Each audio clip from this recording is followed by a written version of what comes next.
And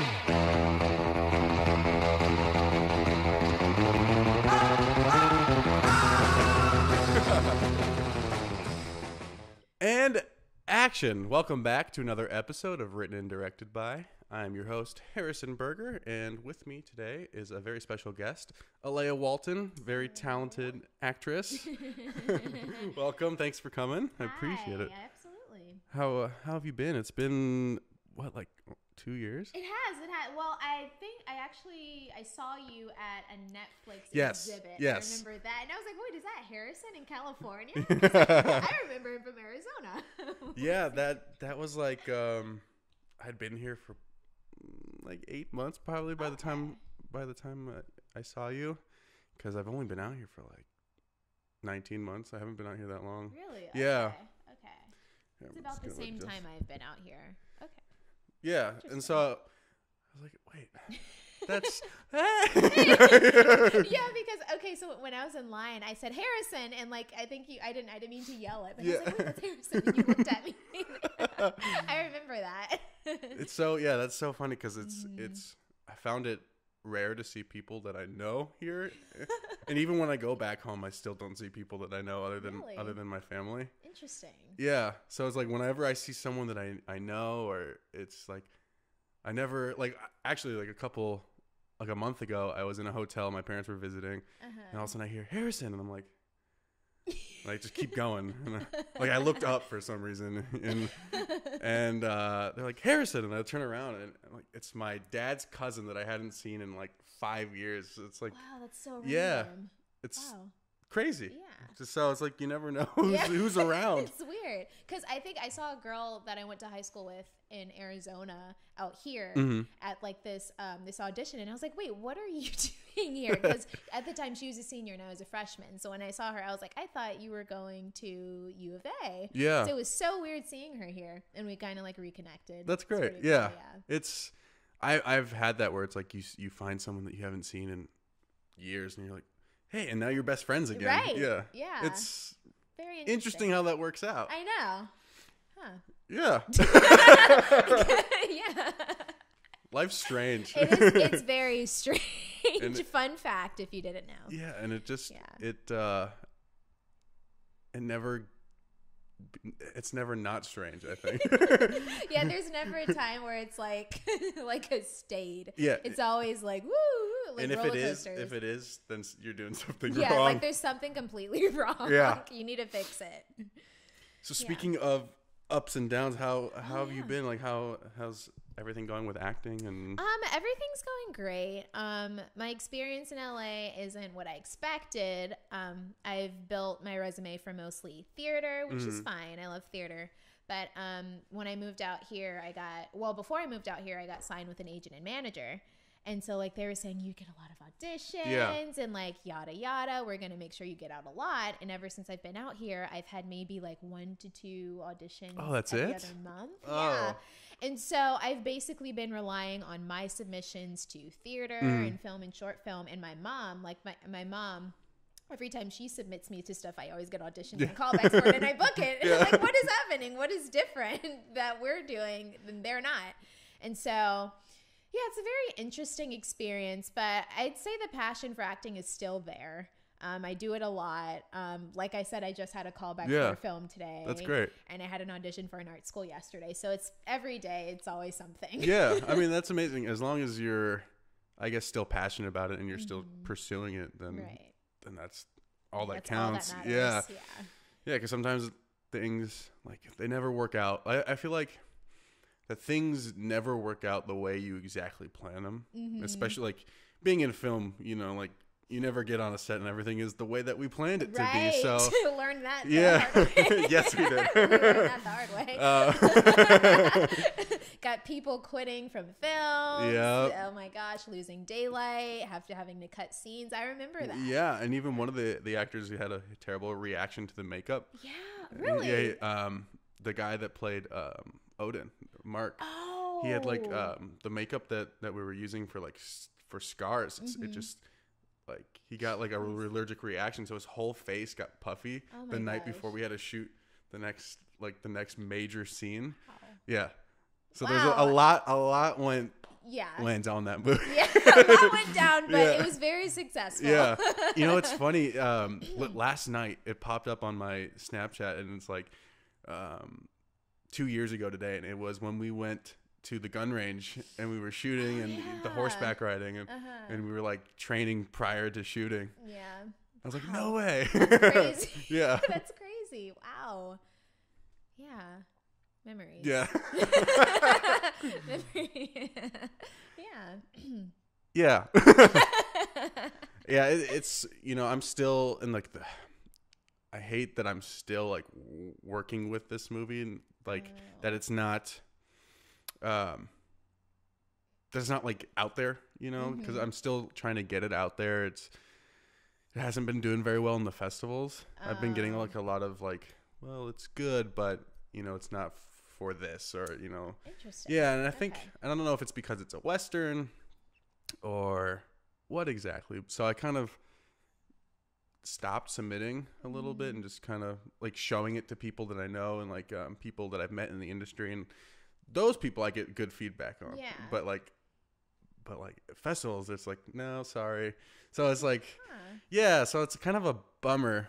Yeah. And so now I'm just like, okay, you know what, I'm gonna just give it to everybody and just let them see it, and just kind of not move on from it, but kind of be like, okay, cool, how can I make the next one better? How can I continue like to get this out there, and just show it? Because I think as long as people can see it, then you know, I don't know, at least that people can see it. Have you tried what's that festival called? The Liftoff Festival? No. So it's like I think it's a worldwide festival. They have it in Dublin, LA, New York, and I think a few places like Chicago. And they just have like a bunch of different categories. So I think you should check that out. Okay. Too. Yeah, I definitely will. Yeah. Yeah, because I still always look for festivals. Just you never know who will take it or who will see it. So I'll definitely look into it. Yeah. But any like big upcoming things that you have, projects or? Oh man.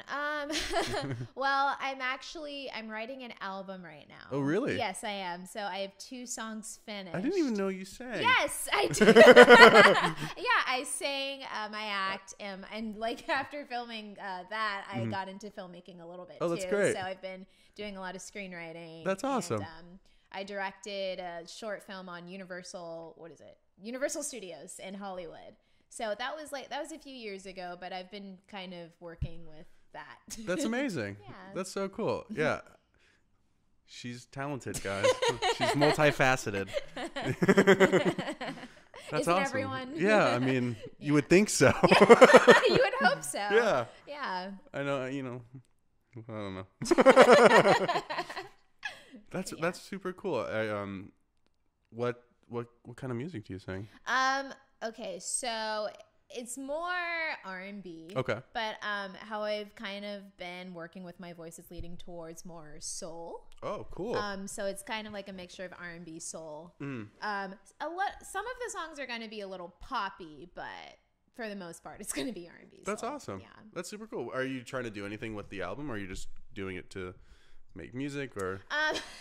Well, so my parents, they used to be talent managers for music when we were living in Atlanta. Oh, cool. And so they're opening up their record label, and so they're opening. That's awesome. That's so cool. And so they're opening it up basically for other talented singers. I think my dad's also looking at opening like a division for athletes too, where he wants to be a sports agent. I can see that. I can see your dad doing that. Really? Yeah. I don't know. I think he used to play sports when he was younger, but like when he seems like the type of guy that would want to manage sports. That's yeah. Okay, yeah, I could see why you would say that. Yeah, I could see. But yeah, so that's kind of what we're doing. I'm just gonna kind of promote my album once it's finished. That's great. Just to That's put amazing. my foot in music. You're gonna win. You're gonna be like one of those people that win the Tony, the Oscar, the Grammy. That's the hope. Yeah.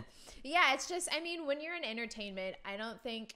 I don't think there's ever one thing that you do. Like for instance, for you, like filmmaking, you might try out something else. Yeah. Like maybe, I don't know, acting. Yeah. Or singing. I've definitely tried. I mean, I was in that one scene with you. Yeah. So, I mean, there's always different outlets in the world of entertainment. Yeah. I mean, I originally went to school for illustration. Right. So, see? Yeah. So I still use that in filmmaking.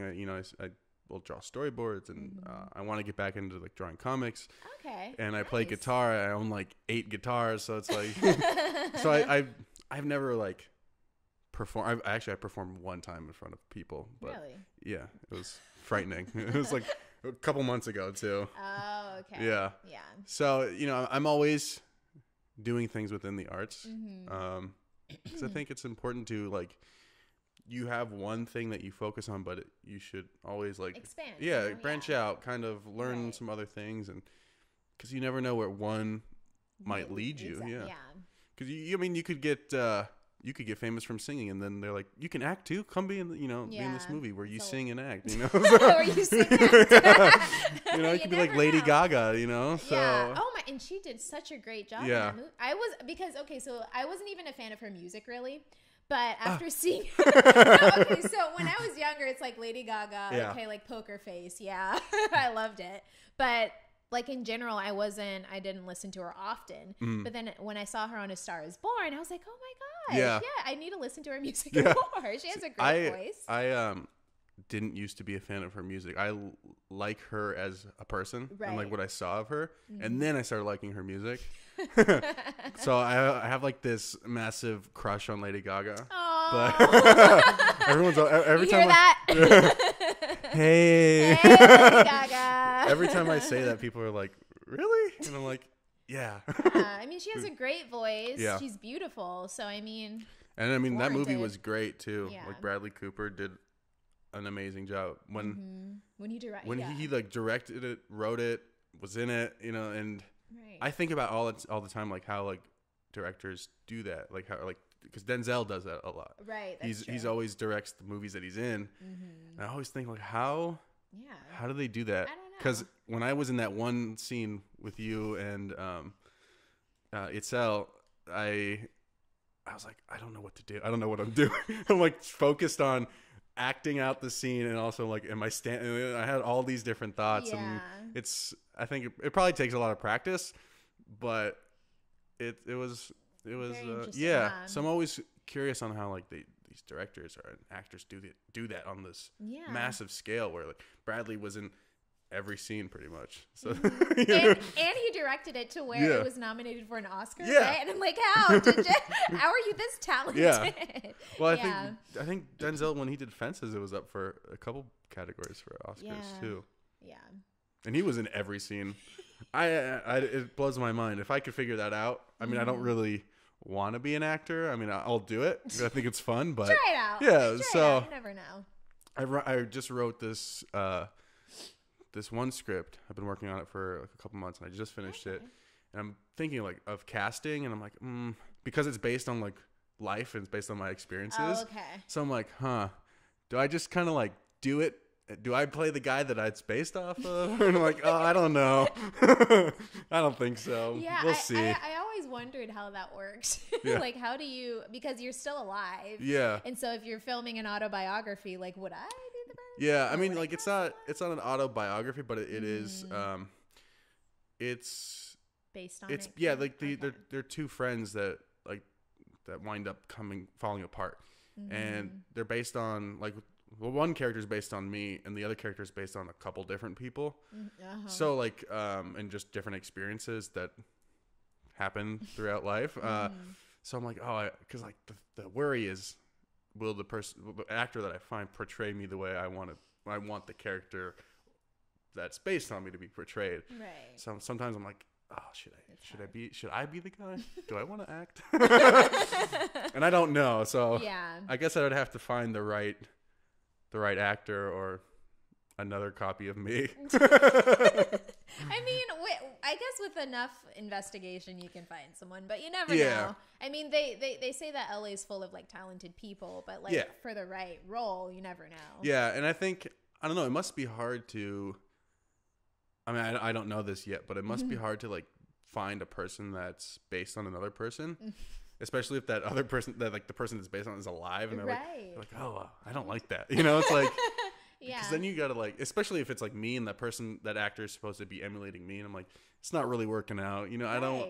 It's like how. It's an interesting thought. I don't know. I guess I'll cross that bridge when I get there. But yeah, I just finished the first draft like 10 days ago. Oh, so nice. yeah, Congrats, it's my that's first awesome. feature that I've actually finished. Nice. Yeah. Okay. Yeah, because that's awesome. I have like 3 that are half done, and they're just there. Yeah. But this one's the first one that I took all the way to the end, and like, because I really just liked the story and where it was going. I think it has an important message. Yeah. And that's good. Yeah, a lot of the work that I try to do now, I try to have like an important message, like at least some sort of message, like, and I try to do that with Pull Back the Hammer too, to put a message in there. I don't know, I think that's important when telling stories, right? As long as like, I mean, because anyone will pick up anything that they want from any movie, you know. Yeah, that's you'll be true. like, this is the message I'm telling you, and the guy, and some guy over there will be like, no, he was actually telling you this. Actually. Yeah, and he's like, I wasn't, but okay. That's true. Yeah. Yeah. So, well, I don't know. A lot of things are up in the air with that. So, Yeah. I'll let you know. You'll see. Yeah, I'll let you know. great, I actually might have though. a role for you, so I'll let you know too. Oh, okay, great. Yeah, Awesome. there's a couple different young female parts that I have, so Okay. I'll definitely keep you in mind. Great, thank you. Yeah, and now that you told me you're older than I remembered you to be, I was like, actually, this could really work. It was okay. So when I auditioned for his film, I was 16. And so I was telling him just now that, oh my gosh, this year I turned 19. And he goes, oh my gosh, I thought you were still 16. And I was like, unless I was frozen, Yeah. then I don't think so. It's just, yeah, it's funny because like when you don't see someone, you don't talk to them that often, you kind of forget things. You're like, wait, is she that old? Or like, what? I don't remember, you know? We'll come back to it. You know, like I turned 25 and God damn it, I turned 25 in 2 months. Oh, So like when I try not to say that out loud very often because for some reason when I turned 24, I was like, oh, 24. But when I mentioned that to my roommate that I was turning 25 this year, it just it hit me. I'm like, oh, mid-20s. I don't like that. I don't like it. Yep. And I never thought I would be like one of those people that don't like the age they're turning. I guess I am. So yeah. cool. So while we're on the topic about ages, Yeah. Normally I have topics. I've been doing this a lot lately where for the guests I have come on, I just don't write anything because I kind of like to see where things will go. But one question I do ask everybody is what inspires you to act or to sing or to do, like, do you have like a role model that you look up to, someone that you're like, oh, that person just, you know, really keeps me on track because of what they do, or even if it's like a book or something. You know, like, sometimes, you know, I have a painting that's in my room that inspires me. I'm like, there's something about it. Whenever time I stare in it, I'm like, really? You know, Okay. Yeah, well, I think for me, it's so I watch Law and Order SVU a lot. And Mariska Hargitay, who plays Detective Olivia Benson, I'd say she's my biggest role model because she's stuck in for almost 20 years on that show. And she's an executive producer, and she's a great actress, and she hasn't given up. That's awesome. So I think that she really pushes me because even when I watch the shows, it's like I've never seen an actor on TV that was ever able to make me cry through her emotional scenes. So when I see her, it's like I feel emotional because that's Olivia Benson, and like I know what she's been through. Right. I've watched that show from the beginning, so seeing her through these like emotional moments, it's like, wow, this is crazy. And she does directing and executive producing. That's crazy. And I'm all for female empowerment. Yeah. So like that's great. I didn't know that she was an executive producer or she even directed it. Yeah. That's awesome. Yeah. So is there like when you write or when you sing, where do those inspirations come Yeah, from? Like, because so, those are like acting and like I feel like acting and writing are so different than a lot of. I mean, I don't know. Maybe they're not so different. I think both really stem from personal life experiences. Because I mean, even for acting, you always think back to an emotional moment in your life or like something that's happened to you. And for writing, songwriting specifically, it's also like what you've been through, whether it's like a happy moment or a sad moment. I think you can kind of like channel that pain into writing. And so I think that's for songwriting, that's what inspires me is like what I've been through, like feeling, growing up, things like that. So yeah, that makes sense. I mean, yeah, I mean the whole film I just wrote is based on past experience. So I mean, that makes total sense. Yeah, so your life can actually help you. Yeah. Don't suppress it. Yes, don't ignore it. Yeah. If there's a calling, take advantage. Yeah. Seriously. Yeah. I think a lot of people don't take advantage of that, and they're just like, well, no, this happened. You know, yeah. Yeah. And that's like one of the things like that I talk about is that if you have a dream or there's like something that you're passionate about, then you should go for it. And if you fail and you crash and burn, it doesn't work out, and at least you can say you tried. Right. And, you know, like the one thing you don't want is when you're like old and dying and all your family's around you. Yeah. And they're like, hey, grandpa, hey, grandma, do you have any regrets? And you're like, well, yeah, I have. You don't want that. Yeah. All right. Yeah. We're back. And we're back. Yeah. You don't want, I never want the thing that I started doing like maybe a half a year ago was just, I don't want to regret something. Like at least, like I don't want to like have an opportunity be presented and then not do it and then go home and be like, oh man, I wish I would have done that. And what would have been the worst thing that happened? Like, so I recently, in the last month or two, I played guitar in front of like a big audience. Yeah. I'd never done that. I've always wanted to. Yeah. And I had a friend, he was playing a show, and some bands pulled out because of the fires, when the fires happened. Oh, okay. Yeah. They like pulled out, they like whatever reason that they couldn't make it. And so it just turned into like only 2 bands were there, and then it turned into like a jam session. So I like made a joke. I'm like, hey, wouldn't it be so funny if I went up there and took your guitar? And I like walked away and then went to the bathroom or whatever. And I came back and my friend Joe, he's on stage and he goes, and I'm like, oh, okay. So he pulled me up and I'm like, I'm standing up there and I'm just like, like freaking out. And then like we all start playing whatever. I don't even know. And when I finish, I get off the stage and my other friends are like, that's your first time up there? And I'm like, yeah, that was terrible, huh? And they're like, no, you did so good. I had no idea that like that would have been your first time. And I'm like, well, I was shitting myself up there. So I think also too, when you're like nervous and like you have that adrenaline running, you do so well. Yeah. It's the weirdest thing because even when I've never done stand-up comedy before. Yeah, neither have I. And that's the one thing I really want to try. Yeah. And so I did it. I performed at the Hollywood Improv. Oh, that's awesome. And so I was like very nervous. Yeah. I'm like, oh my gosh, I'm the young, because I took a comedy class and I was like, I was the youngest person in this class. I am 17. And these audience members are like well into their 30s and 40s. And so when I got up there, like I was getting a lot of laughs and like a lot of praise. And when I got off, people were like, you are so funny. That's so awesome. Like, wow, that's great. But I wasn't expecting this. Yeah. Yeah. That's so cool. It's like when you're nervous and when you're not expecting it. It always channels into positive energy. Yeah. And I had like no idea, you know, because everyone was just playing it like just feeling each other and just like vibing. And I'm like, okay, luckily my other friend who plays bass was on the stage. So I just like turned and like, okay, we're doing this. I just kind of like mimicked whatever, like I played whatever, you know, whatever it felt. And whatever takes you. Yeah.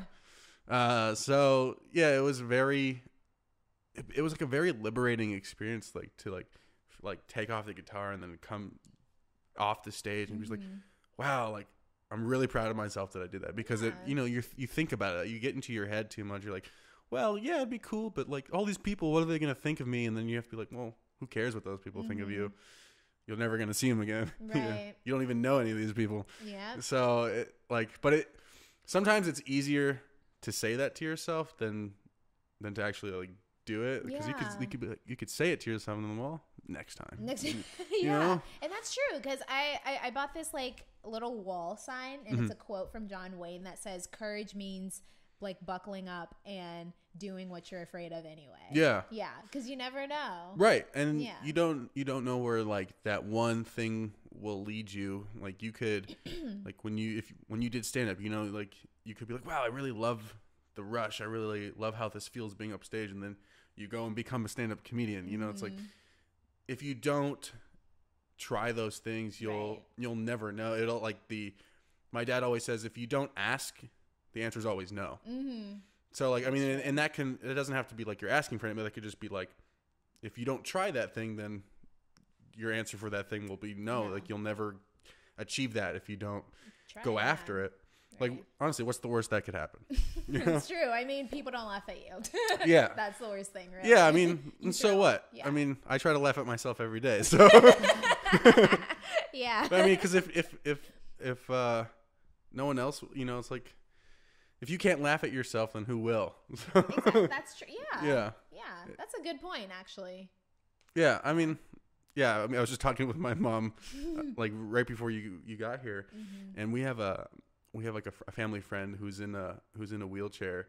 He's got I think he's got cerebral palsy, but Nike just gives him shoes. Like he's got like hundreds of pairs of Nikes, and he goes, "I love these shoes, but the ironic thing is I can't walk." And he's just laughing, and he's like, and it's just like, well, like you have to find humor in life, you know, like otherwise. It's depressing. Yeah. It's like that thing we were talking about. It's like if you're not going for it, you're just stagnant. Right. You know? Yeah, I wish more people would just like go for it at least. Yeah, therefore don't be afraid. I mean, like I said, I was afraid of stand-up comedy. Like that's the scariest thing in my opinion to do, cuz like you have to keep an audience like kind of hyped and laughing for however long you're on stage for. It's very vulnerable. I mean, especially if the person that before you like killed and like the whole audience is laughing, and now they're up on a high that you like, if you come in and you're like, so you know, how's the weather? California, hey. They're like, be like, oh, why are you on stage? You're like so kind of I was on Instagram and I saw a picture. You know? So I mean, it seems terrifying, and it's like, but it's one of those things I really want to try. I've always been super intrigued by stand-up comedians, and just like the power that they hold to like make a crowd laugh or not, you know. It's like there's something about it that seems very cool. I don't know. Yeah, like even because I watch Dave Chappelle a lot with my dad, and he once held a show, I think, for he just won a Grammy last night, which I didn't know comedy albums were a thing. Yeah, I didn't know. I'm like, what's her name? Tiffany Haddish. She was nominated for one last night too, but he held a show for like 11 hours. Jeez. A stand-up comedy show for 11 hours. That's nuts. That's real talent. Yeah. But even if you aren't able to do that, it's still, he has the courage, and he's like really funny. So I mean, it's I'm sure, because so apparently a long time ago when he was 17, he was booed like when he first came out, he was booed on stage. Oh yeah. And that's what my fear was. Yeah. Well, but it turned out well. So I think like with any career that you go into, especially entertainment, that you're gonna have a lot of times where you're eating dirt, you know, and one day you won't. It's just like how it's like how much less dirt can I eat today? We dread those days. Yeah. And just one day the plate, there's no more dirt. You're like, oh no way. So yeah, it's like it's a journey. Yeah. You know, very long journey. Yeah, it's crazy. Like the stories I hear of comedians, especially I think it's more prevalent with comedians because you see like when they start, they're like boo, you suck. And then it's like, oh, I guess you're okay. And then, wow, you're my favorite. Yeah. You know, it's like he's a great. Yeah. He's great at comedy. Yeah. And I mean, I think that's the same thing with actors, because you'll see, you know, you'll watch a show and you're like, oh, that person was just and then you'll see them in like a movie. You're like, that movie was awesome because that guy. Oh, yeah, that guy. You know? Yeah. Oh, I remember him. Yeah. Or she's in this? Yeah. And you're like, oh, sick. She used to suck. Yeah, exactly. Yeah. So, I mean, yeah, I don't know. Life, like we were saying, life is very strange. Very. It like, it's like a nasty roller coaster. Yeah, very nasty. Yeah. And you just like, I feel like it's almost you're on like, you know, like that moment of like you're on a roller coaster and you can't see the drop. That's what life is. And then like when you're, it's either gonna keep going or like when you're even like anticipating something, but then something else happens and it's like, oh well, great. It could be like a little dip. Yeah. And then then an oh shit dip. Yeah. Yeah.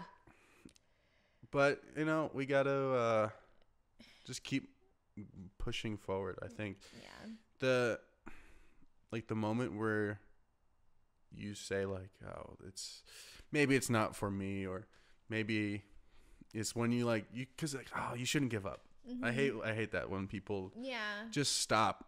Like, you know, like there's like a moment, like that moment where you feel like it's not working out. If you just push a little more, it's like there's like this. My mom tells this story that I forget where she got it from, but there was a guy. He was looking for gold. And he was digging for gold, and he couldn't find the gold. And he's just like, "Oh, God in heavens, whatever! Like, please help me find the gold." And he just kept digging and kept looking, and hours, and just couldn't find any gold. And then he picks up a rock and goes like, along the lines of "fuck it," you know, throws the rock, and it cracks open, and there's gold in it.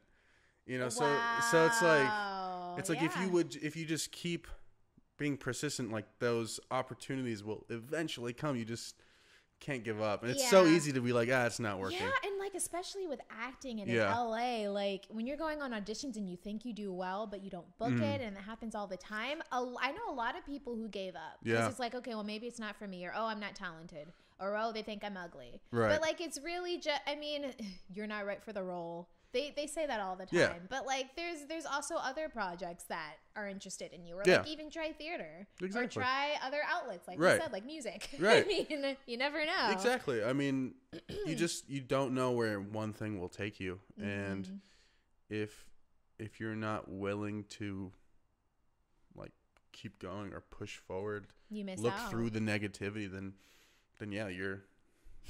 you'll miss out. Yeah, you'll miss out. There's plenty of other people that will do it instead. And it's so easy to just be like, well, I could go get a job, or my parents have a job for me at their business. You know, it's like, oh, you know, I hate like don't do that to yourself. Please don't do that to yourself. Like, I hate like it's like the saddest part about is like seeing people just kind of give up on their dreams. Right. Because like even for me, like I went through a moment of depression, like living out here and like going on auditions and not getting callbacks and all that. And we were almost like, okay, well, you know what? Like I might as well just go to, because I was going to study engineering at school. So I was like, you know what? Maybe I'll just go to school and study engineering. Yeah. And then like when we submitted for theater and I started doing comedy, it's like, oh, well, I guess I'll keep going. Exactly. Why not? And like the easiest thing to do is like to make your own opportunities. Right. So like if you're, you know, like, comedy, you could just find an open mic and then you can just start doing open mics. Well, fun fact is that you have to be 21 here. Oh, really? Yeah, because after I performed at Hollywood Improv, I was invited to perform at the Comedy Store in West Hollywood. Oh, really? But that's awesome. The guy who recruited me didn't know that I was 18. Like, oh, never mind. Yeah, so when I went up there, they're like, "Can we see your ID?" And I said, "Oh, I'm a performer." And they're like, "Can we still see your ID?" And I showed it to him, and they said, "Sorry, you have to be 21 to perform." That's crazy. Yeah, and so I told the guy, and he said, "Oh, I thought you were 21. I knew you looked young, but." Oh, so, bummer. Yeah. Well, when you're 21. Yeah. Got 2 more years. But that's cool Almost though, there. that you were even given that opportunity. Like, I know most comedians that are coming up don't even like get to perform there, let alone get the opportunity to even be asked to. Right. I have a friend that just started performing there. Okay. He's from Mesa, but you know, like he's quickly like become like getting to where he wants to go with his comedy, and he didn't even know if he wanted to do comedy. You know? Yeah. I think comedy is like the scariest thing you can do in entertainment. Yeah. And like, you're so vulnerable. Yeah. Sorry to cut you off. No, you're fine. It's okay. Yeah. I mean, yeah, you stand up there. I mean, like, it's a lot of jokes. Obviously, you have to take them from yourself. You have to use yourself to relate to other people. So it's like, how vulnerable can I make myself today? I know, and it's weird because they in comedy class they teach you not to overthink and to just like go with your instincts. Yeah, and I just, overthink like, all my jokes. free your mind. That's why I think that's why none of them work right now. This is why I'm not successful. Yeah. No, it's I'll let you know when I find an open mic. Yeah.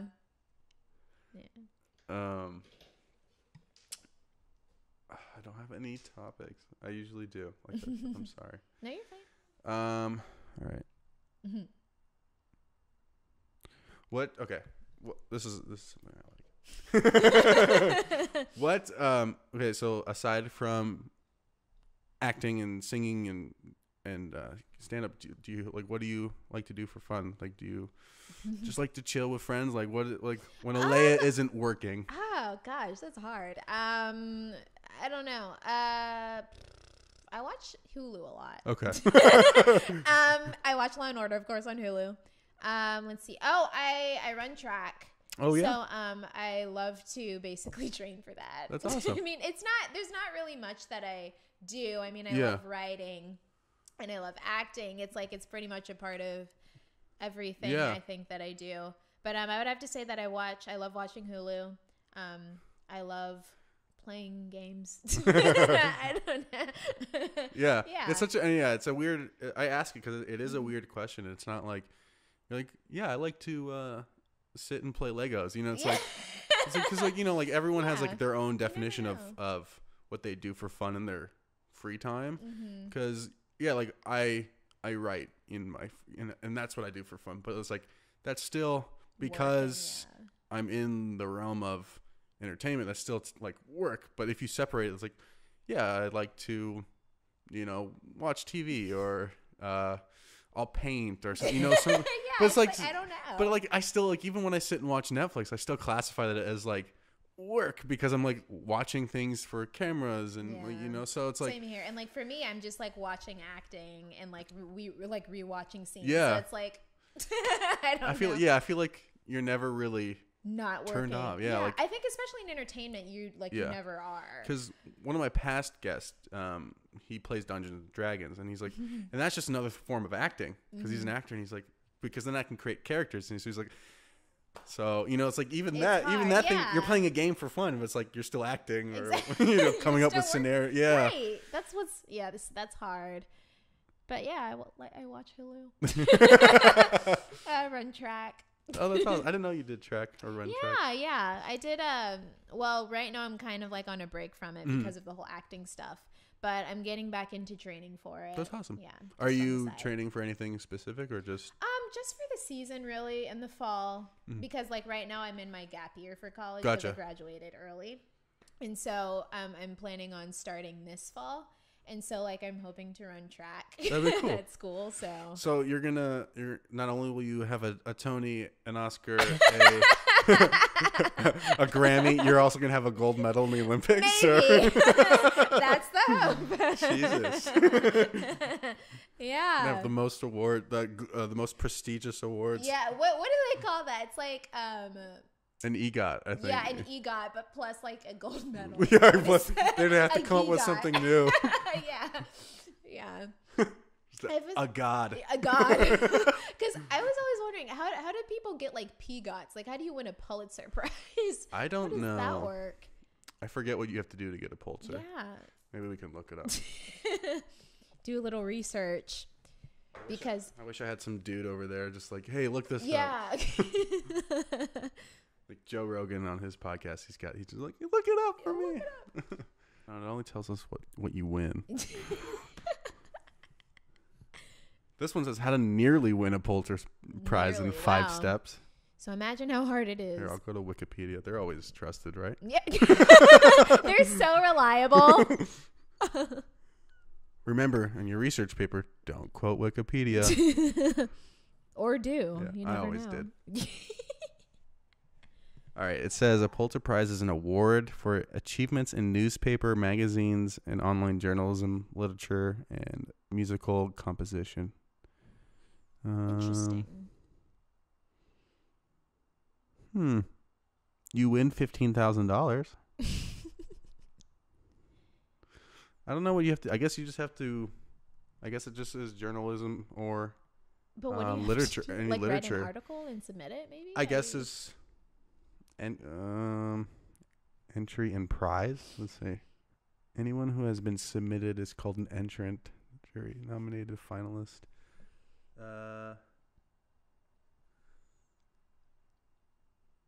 Interesting. I don't know. It's really not telling me. Yeah. So once again, Wikipedia is not reliable. Yeah. Thanks, Wikipedia. Thank you for nothing. Gosh. I would assume that it's because you have a great piece of literature. I don't know. Or I even hearing about it, I'm like, how do you win one? Because there are people who've won PGOTs. Yeah. I mean, it maybe if you like, because journalism and newspaper and magazine, so maybe it's like if you have an article that like is life changing. I know. It is such an inspiration. Jeez. I wish it would just say it's because of this. Yeah. I don't want to waste any more time. Maybe I'll just try one more search. How do you win a Pulitzer Prize?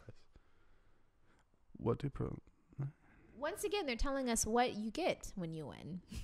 Just says someone in the public service of journalism. Interesting. Well. So thanks, Google. Yeah, you guys are so helpful. Yeah. Anywho, I mean, there's so many different like awards to win too. Yeah. There's you win a Nobel Peace Prize. Yeah. Right? Was it Nobel? Where she? Okay, I don't know. I don't know how you win those. We could get in. I mean, there's so many. It's interesting. There's so many different, like, you could win the Kennedy. You could get the Kennedy Center honor. Like, I don't even know how you do that or like, what you do to the. Right. Steven Spielberg got one.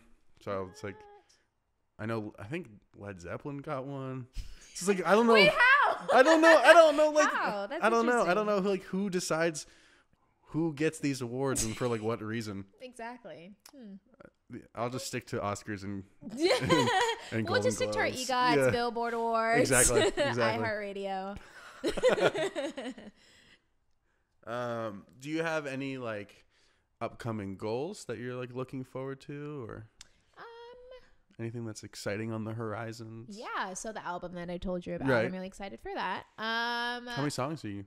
Oh my gosh, so the goal is to do 10. That's awesome. But I guess I'm doing 2 more because I basically do it based on tracks. Okay. Because I used to play the piano. Oh, cool. But it's been a while since I played, so I'm kind of refreshing on the keyboard. And then in the meantime, I'm just getting sent tracks to work with. Gotcha. And so that's what I'm going based off of. So he sent me 2 additional tracks. So I was like, okay, well, I guess I'm doing 12 songs now, which is fine, I guess. But yeah. That's cool. Mm-hmm. That's really cool. Yeah. And you said you auditioned for something for school? Or?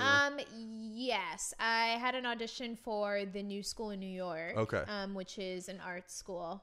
I auditioned for their BFA program. So they have how their program works. It's really interesting. It's like, so it's BFA of dramatic arts. So it's not necessarily just acting. Oh, interesting. So if you wanted to do acting, but wanted to learn about maybe filmmaking or fashion design, then they have like courses for that in that program. That's cool. Yeah. That's kind of like how it was when I was going to go to SCAD. Like you could, even though you were in the arts, you were like encouraged to take classes in filmmaking or fashion design. Right. To like, just so that you're not like, you don't like lock yourself into one thing that they kind of make you they do other stuff. Experiment. Yeah. You never know. Yeah. And I'm working on a series right now. I think we're starting it out as a web series, but it's just a show that I wrote. So it's basically like an anthology kind of thing. Oh, awesome. So it's based off of the Twilight Zone. Yeah. And so it's set in a dystopia where all human interaction is illegal. And so each episode kind of, it's different. So it kind of explores like doppelgangers, like mental illness kind of things. Oh, cool. Yeah. So it's going to be interesting. Oh, that's really cool. I'm excited for it. I'm very intrigued by that. I love stuff like that. And you're welcome to join as a director as well. That would be great. Absolutely. I would love it. Yeah. I always look for people to lend me their source material for, it's as, and I understand why, like as writers or other creators, it's hard to like let go of like what they, have written or created to another creative person, because like, like you'll have an idea of, you're like, okay, so this is my idea and I want you to do it. And then, so I come along and be like, okay, this is awesome, but I think you should probably, maybe we should change these things. And it's like, do we have to? Yeah. Yeah. Cause even yesterday, the admissions director, he was like, I know how artists are. They don't like to share their work. Yeah. But would you mind like sending me a script or like a piece of your work for filmmaking? And I said, no, I don't mind. And so when I was telling my mom about it, she said, no, don't send it. Well, that's when you like do research for like pitching as a writer. One of the things they say is whenever someone asks you like, would you mind sending me a spec script or like a treatment? You're like, no, because like that gives them the opportunity like to take that and like just do what they want with it versus like actually having you do it. But yeah, it's hard. Like at least from leaving college to now, it's been hard for me to like have people trust me with their work because, like I said, it's as a creative person, it's hard for you like to let go of like and have someone else re-envision your vision and like especially for me because for this show I have like a really like I have a certain vision for it, but like so my mom, she's friends with a cinematographer and she's inviting her on to be a director. That's awesome. And she invited someone else to be on for a director. And I'm like, okay.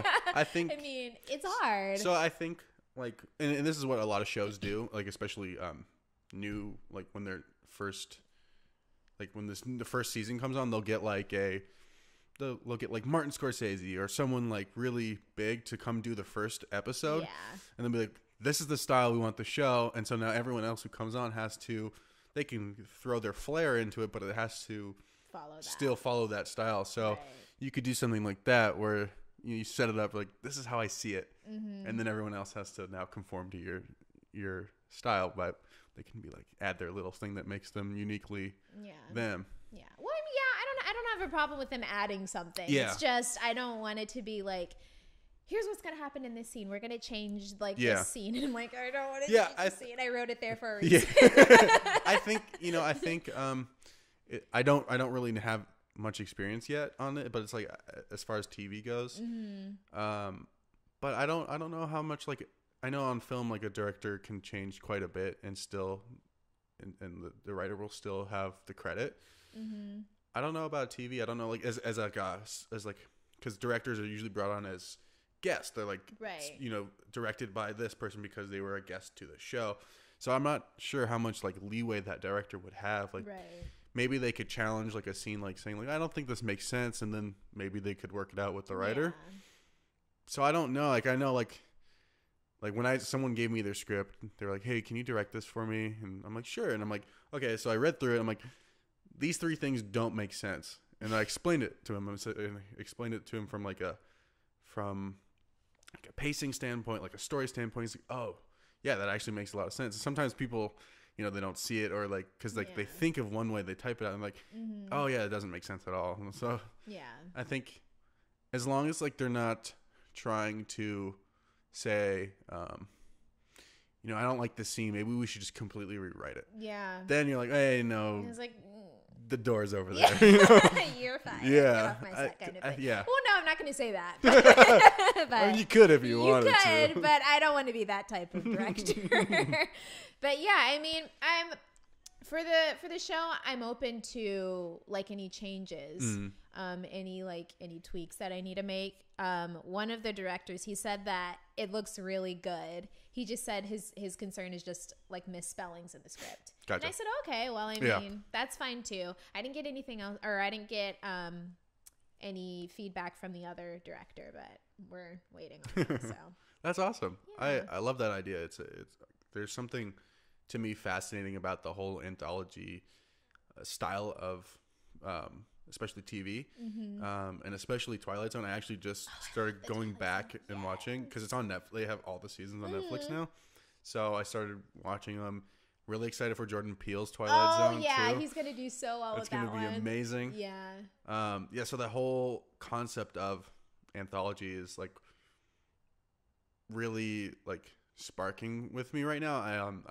I just opened up a production company with a couple of friends, and we were talking about under our company, like we should do an anthology style something, if it's like a movie or a podcast or something just like creative with anthology. Yeah. Because one thing, I don't know if you saw it, the new Coen Brothers movie that's on Netflix. Okay, it's called Buster Scruggs, The Ballad of Buster Scruggs. Okay.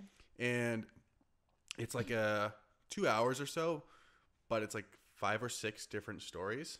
Oh, wow. So they're like 20-minute segments, but and it's actually really different because the main thing that they have that ties them all together is that it takes place in the West, in like the old West, like Western frontier, like and so, but it's just different stories, like different places in the West. Like you have like in the North, and some guy panning for gold in the West Coast, and then so it was really kind of cool to see that like you could do that in a movie. Yeah, and I think that's what made me excited about No One Talk. Oh yeah, so it's called No One Talk. Oh, 2094 Ruins kind of thing. And so it's set in like that time period where it's like it's a whole agenda, it's a way of life, no human interaction kind of thing. But what's ironic is that in every episode someone's interacting with someone. Yeah. There's just not like anyone around to see it, and when they are around to see it, it's kind of like I don't know how to explain it, but it's going to be interesting. I think I understand. Yeah. And then at the end, it's always the main character getting arrested. Interesting. Or a problem not being solved, that kind of thing. Yeah. I like it. I like it a lot. There's like a very fascinating thing about post-apocalyptic worlds. And it's kind of interesting, like as through the different eras of entertainment, what the the future will look like. Because like if you go back, amplified. If you go back to like the 1910s when filmmaking first started coming, they thought 2019 would be a utopia of like flying cars and all sorts of stuff. And then as time went on, like in the 80s, now everyone thought like robots would rule the world, and now you're in like the 2000s plus, everyone thinks zombies are going to be the thing. So it's really interesting to see like what, like as eras go, like what version of the future it'll look like. I mean, in even that movie, the Book of Eli that Denzel was in. Oh yeah. It was post-apocalyptic. It was everything was desolate, just no one, very few interactions. And like, so those are the type of like post-apocalyptic worlds I like to see, because I mean, I think now as a society we're so focused on in the future it's going to be advanced technology. When I was like, when you look at now, I think it's more about human interaction. How there's lack of it. And how even so, when you share your thoughts or anything, like everyone's kind of at each other. We're kind of at war with each other. Filters. And so that's the theme that I was kind of going with in No One Talk, where like all human action is illegal, just so like no different thoughts are going around. It's kind of similar to 1984. It kind of reminds me of I forget what it's called. Fahrenheit 51. Or something. 40. I know which one you're talking about. Ray Bradbury. It kind of reminds me of something similar to that, where like whatever in the books there's, it's like it's taboo. So Yeah, I love that, actually. I love that idea. Thank you. Yeah. Yeah. I've been doing a lot of script writing for that series and like a bunch of other projects as well. Have you guys already started like filming those things? Or We just haven't been even writing? started casting. Oh, okay, cool. Yeah. So the first season's almost done. I have 2 more episodes that I'm writing. Nice. And the 6th episode I'm almost done with. That's awesome. Do you know how long they'll be? Each episode is gonna be about 25 minutes. Oh, that's perfect. Yeah. Yeah. That's perfect. That's awesome. That's so cool. Yeah. We're excited for it. Yeah. So, Yeah, you should be. That's so cool. Yeah. And then we said, and probably futuristically, I'm not going to be on set most of the time though, because I'm always off doing something else. Right. So that's why my mom wants to kind of look at other directors too, Yeah. like people to have on her team just Yeah. to kind of handle the directing situation. So That's awesome. Yeah. I mean, it sounds like you guys have a plan. At least it sounds like it. yeah, my parents have Yeah. plans all the time. They always have a plan. It's never my idea. Yeah. It's them. Okay, well, yeah, there you go. Yeah, I just do the writing. Okay. Alaya, write this for us. Yeah. All right, cool. Yeah, no, but honestly, that's how, like, when my mom has an idea, she says, write up this script. And I'll just write it up, and she's like, okay, great.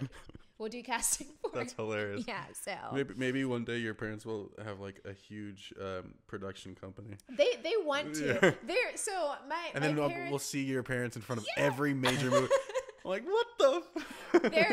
their plan is to have a really big music management company, a film production company, and she wants to open up a restaurant. Oh, that's awesome. Yeah, so she wants to open like a whole pioneer for everything, because she said that she wants to make sure that in like further generations for like me and my sister's children that we're able to sustain.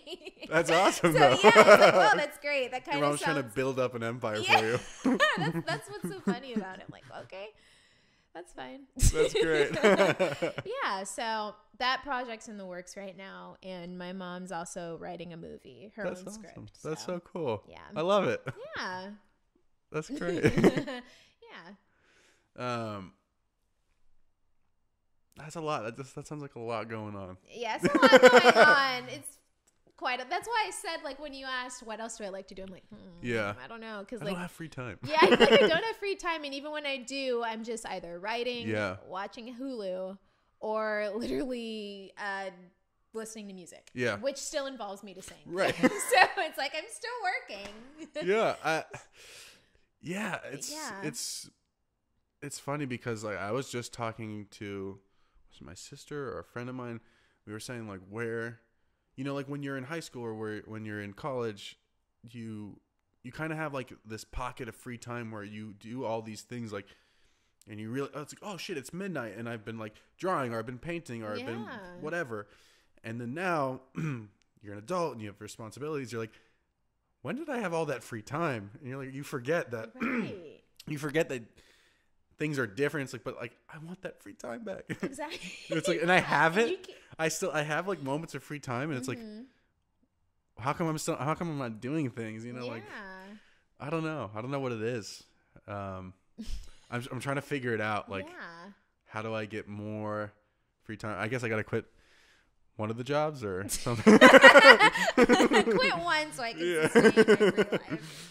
So I don't know. I'm in. Since I started producing this movie, I've been in a constant state and that's great. of busy. Yeah. And it's amazing. It's very stressful.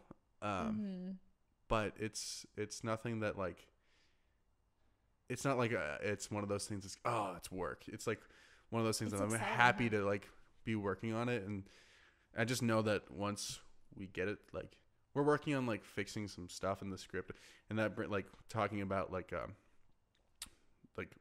not wanting your quote unquote baby to be changed, and what we're like kind of with the writer's a little reluctant to like take some of our changes because he doesn't want his story to be changed. So we're like dealing with that right now. But otherwise, like we're just, I know as soon as like we film it and it gets out there that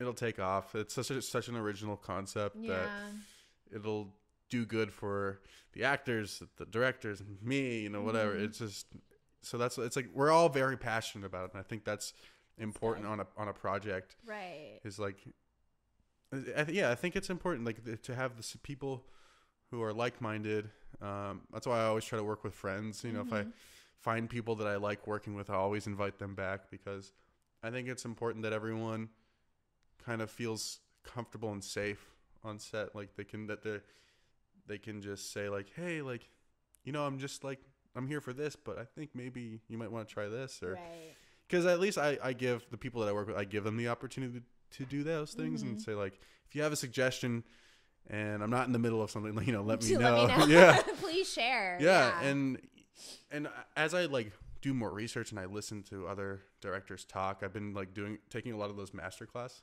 Okay, yeah. And a lot of the directors, like I just was doing one with Ron Howard. Okay. And he was saying like, yeah, he like opens it up for people to give. Was it Ron Howard? I don't know. Shoot. I know Jodie Foster's doing one. Yeah, right? Yeah. I think it was Ron Howard. Someone, a big director said like that they allow. Oh no, I was watching a DGA talk, and one of the directors was saying that he allows the crew to.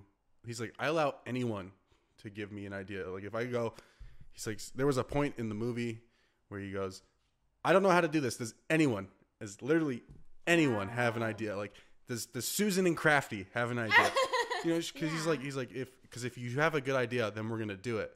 Because like, I don't know how to get this thing to move forward. And sometimes at the end of happens. the day, you're still a team on set, and so you're working together. Right. Whether you're the guy that drives the truck, you know, it's like you're collaborating, and I think that's important as a director, someone that's the captain of the ship, quote unquote, to like, just because a PA is like doing all the grunt work that, you know, that he shouldn't be, you know, considered important.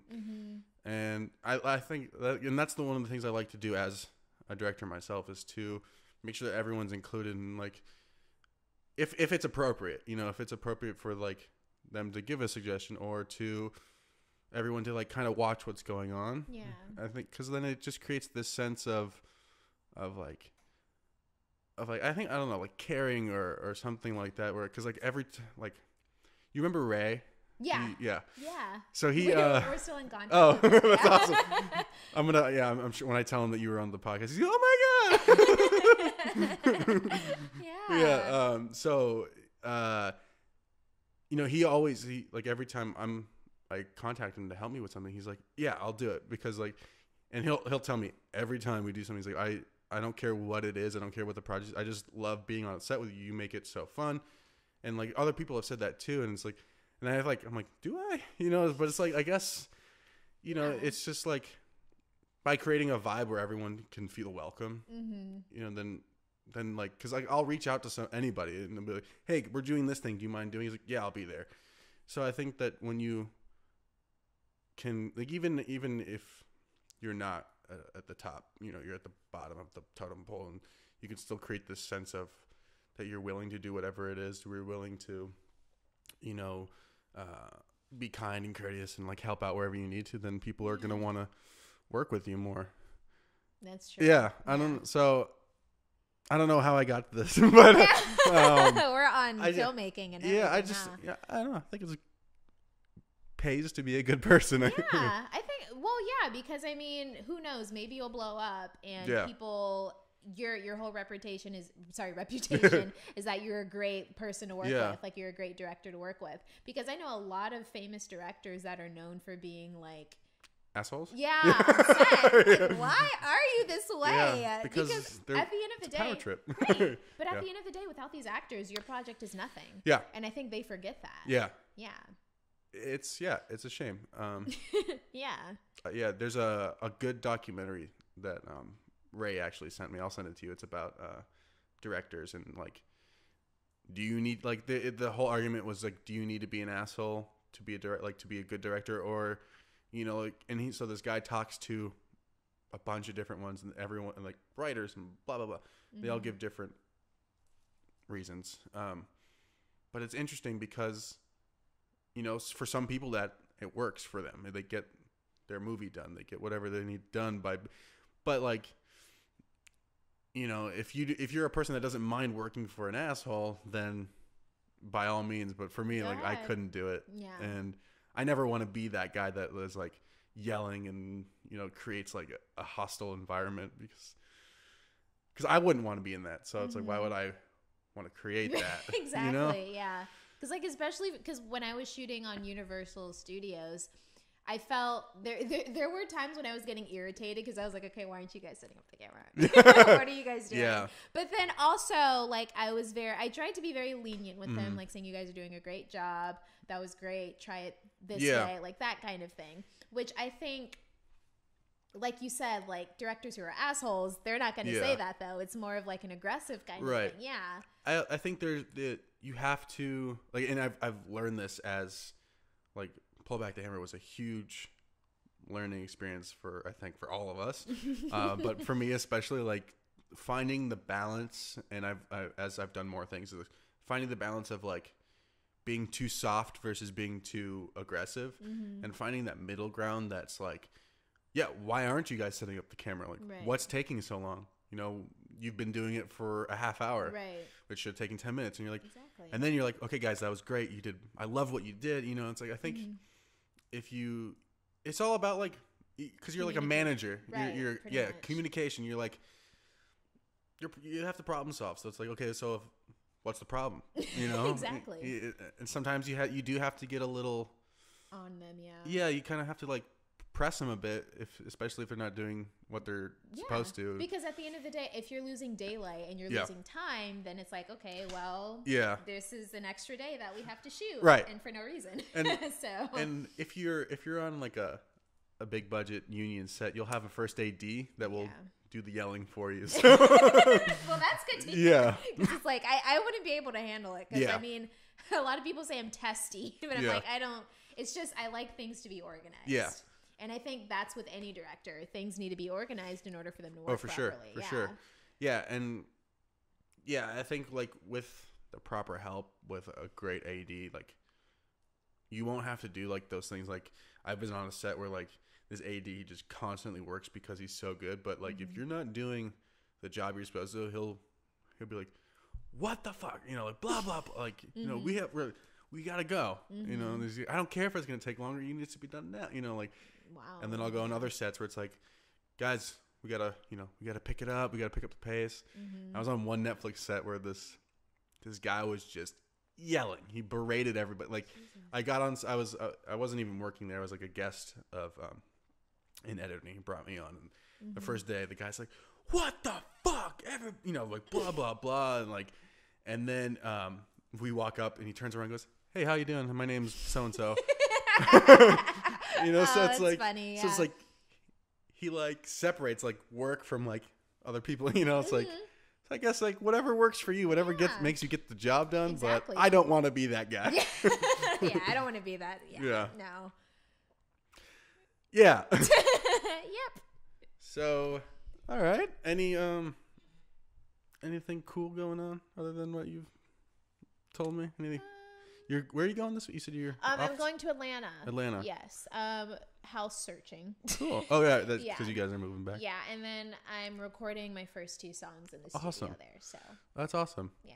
So are you gonna be relocating with them to Atlanta? I will, and then I will be moving to New York. Oh, cool. Fall, so that's awesome. Yeah. That's exciting. But I'll probably have to be like back and forth bi-coastal, judging by what's going on. Yeah. So either way. Tri-coastal. Yeah, like every. Oh my gosh, yeah. Yeah, it's fun. I love traveling. Yeah. Sometimes it can get tiring though. Like my jet lag is so bad because I just came from New York too, and then I came from Arizona recently, and then going to Atlanta, coming back, and then going back to New York, and then coming back. Gosh. Yeah. You're like a real actress. I know, right? I'm so similar to an actress. Yeah. Look, I feel so important. I feel great. Yeah. That's fun though. That's really cool. Well, thank you so much for being here. Yeah, thank you for bringing me on. Any final thoughts? Any words of wisdom that you might want to pass on? Words of wisdom. Any like mottos that you live by? There is a motto that I just posted on Instagram for some reason that I like. It was by by doing what you love, you are inspiring others to do the same. And so I posted that on my Instagram after like I got a few nasty comments under my post about me posting like, oh, I booked this film. And people were like, oh my gosh, you're just trying to get famous.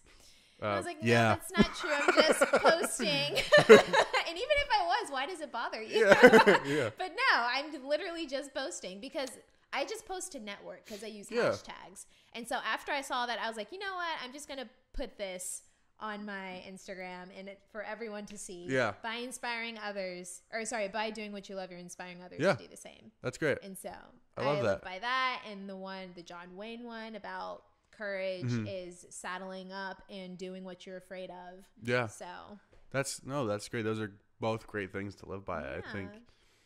Yeah. I think that people get jealous when they see other people succeeding. I'm like, geez, what?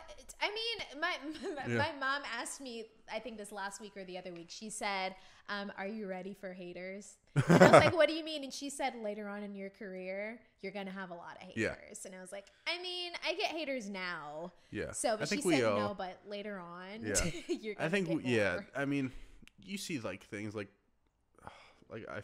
a lot of people get death threats because of movies they did. Right. Like in Chris Pratt right now, he's getting like a lot of hate because apparently like someone had said like the church he goes to is very anti. Yeah. And he's like, no, he like put out this thing on Instagram today. He's like, it could be further from the truth.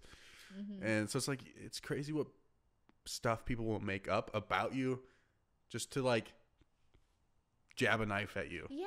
I mean, I think it's really weird too in general because I mean, okay, so it's a church. So, I mean, so there are certain churches that do have that agenda, but there's more that I know of that don't have that agenda. Yeah. And so it's like you said, I think people just come up with stuff. Really. Yeah. I mean, I think at the end of the day, it's like a jealousy thing. It's, it's like what we were talking about. It's like they gave up. Maybe they were not encouraged to follow their dreams by whomever. And maybe they tried and they failed, and it's just like, well, fuck you, I couldn't do it, so I hate you. Yeah, like that kind of and things like that. That's what inspired me to write No One Talk, because any human interaction is illegal, any like kind of secular thought is illegal, and so it's kind of like a satire, if you ask me, because it kind of examines those things.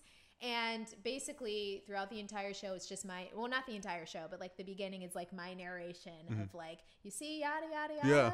This is what happens in 2094. That kind of thing. So, yeah. That's cool. 2094, that's not that far away. It's not far away. And that was on purpose. Because it's not going to be technology that ruins us, guys. Yeah. It's going to be how we handle each other as humans. Well, when Trump, Kim Jong, and Putin decided to shoot missiles at each other. Oh my gosh! No, I don't even want to talk about that. Yeah, we're not gonna talk about that. Yeah, we're not gonna do that. Right now. It's gonna be a long conversation. But yeah. Oh my gosh! But yeah, like I really think that's where we're headed. Where it's kind of like a Big Brother type thing. Everyone's watching what you're saying, and if you say this or if you say that. Well, I mean, it already is. I mean, look at Kevin Hart, for instance, just recently, like something he tweeted, a handful of years ago. And it's like, remember that thing that you did a long time ago when you were young and stupid? It's like, well, now it's really like. Even with Demi Lovato, when she posted after like 21 Savage was I don't want to say deported, but his visa ended. Yeah, his visa was up. And like people were saying, wow, well that joke was in poor taste. And she was saying, well, I wasn't laughing at the fact that ICE came and got him. I was laughing at the meme because it was a meme that someone posted up and she was laughing about it. You have to be so careful now. It's like you have to walk on eggshells just with everything now. And like that's what sucks being a comedian too. Like when you do comedy, because what they teach you in class is that to be unforgiving. Yeah. No. Well, they teach you to open your mind and to just let your mind flow, and whatever comes out of your mouth, just let it. Like don't filter your thoughts. Don't filter anything you say. And so that's where comedians get hurt, because you have people in the world, well, like the U.S., like all over the U.S., you have to be careful what you say. Right. People get too sensitive on like, and it's like, my favorite comedian right now is Chris D'Elia. You know who that is? He's got a couple specials on. He sounds familiar. He's famous for the drunk girls. Oh, okay. Interesting. You can look it up on YouTube. But he says like he'll never. He's like I'll never apologize for something I said on stage because it's a joke. And it's like it's up to you whether or not. I'm paraphrasing now, but it's like he's like it's up to you whether or not you take offense to it because every joke that I say is not in relation to anyone specific. Exactly. It's just a joke that I've made. Yeah. And like how I see it is, okay, so yes, there's a lot of like discrimination towards like different types of people, but I think also we have to find humor in life. We can't be depressed all the time. Yeah. And like be careful of what we say because at the end of the day, we're humans. We make mistakes. Yeah. And so if we make jokes about something that offends you, I'm sorry, but like we have to find humor in life. Yeah, of course. Yeah. Lewis Black, the comedian, he said that he feels that PC culture is on like a pendulum where like for like a certain amount of years it's like very like, oh, you shouldn't say that because like that's a bad term. You know, like you can't say the F word because you know, like people will you know, like LGBTQ people will be very offended by it. You know, it's like then like he's like and like whatever like words you want to he's like I forget, but he's like you have to be careful and then we'll swing the other way and no one will give a shit about what anyone says. And it's just like because you know, like the 90s, no one gave a shit. But now, like, in the thousands, 2000s, it's like everyone's slowly starting to not care. And he's like, you know, so like, he's like, I think that maybe in like 10 or so years, people, or maybe he's like, maybe even sooner, people will just one day will not care anymore. And I think it's just like, it's just a buildup of things. And like, anyone will always find something to get offended over. You know? I think it's interesting. It's something my mom said. She said that people who say nasty comments or say anything negative, it's a reflection of them in their life. That they're very depressed and that they're jealous and that they don't support like you or your success or whatever. And so I think that's how I see it because it's like, okay, well you have to take everything with a grain of salt at this point. Because I mean, you can't say anything, but yeah. Yeah, I mean, I think people look to get offended. So it's like as soon as like when you start censoring yourself, then you like start like hurting like your creative side. So I don't know, it's like you either start worrying about what other people are going to think of you or you don't. I don't know. It's difficult. It's definitely not easy. But I don't know. We'll see what happens with people. Yeah, I mean, because there's a difference between people who are like truly like discriminatory. Yeah. And like people who are just comedians. Yeah. Because I took a comedy class. I know what they teach you in there, and they teach you to be a free thinker. Like I can honestly say that's what they teach you. And they were just talking about how like everything that's going on is crazy with like all of these comedians like not being able to say what they have to say, even though that's what we teach. Yeah. It's like, that's very true. But yeah, I mean, like people will just take offense because they're like, well, if no one else is, I guess I should take offense. And it's stupid. People, I don't know. Yeah. People just need to lighten up. I don't know. Because I mean, I'm a very happy person. Yeah. And so I just want other people to be happy. Yeah. But if you're coming up with, if you're depressed or like you're saying all these other things, then it's like, okay, well, you're trying to find a reason to not be happy. Yeah. Like I have friends that perform at the Laugh Factory quite a bit, and like there'll be times where it's like, why aren't you laughing? They'll be like, why aren't you laughing? Like. They'll point people out like you don't smile, dude. You know? Yeah, and that's what comedy is. It's a comedy show. Yeah, because like that's what I did. I pointed out people in the audience during my show, and they didn't get offended because like I made a joke about like someone being racist, being from Newport Beach, and like they thought it was funny. But like in any other audience, like the person would probably be like, that was important. So I think it's also like, people are different. There's individuals, like you said. Not everyone's offended, but there are some who are. And I think the moral of the story is just to be yourself. Yeah, and, be yourself.